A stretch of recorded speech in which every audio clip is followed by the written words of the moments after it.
हरिचंदनपुर भोगामुंडारे जंगल विभाग ज्ञातसार जंगल लुट। केन्दुझर जिला देवगाँ रेंज भोगामुंडा हरिचंदनपुर वन विभाग सेक्शन रे कार्यरत थिबा फरेस्टर अधिकारी जंगल सुरक्षा प्रति खामखियाली मनोभाव जो काठ माफिया माने मूल्यवान शाल गछ काटी नष्ट करुवा जमापड़ी।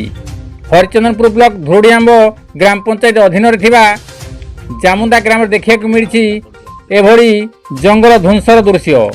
वन सुरक्षा कर्मचारी जंगल सुरक्षा प्रति ध्यान न देवा जो धीरे धीरे शाल जंगल नष्ट होगा जाउछि।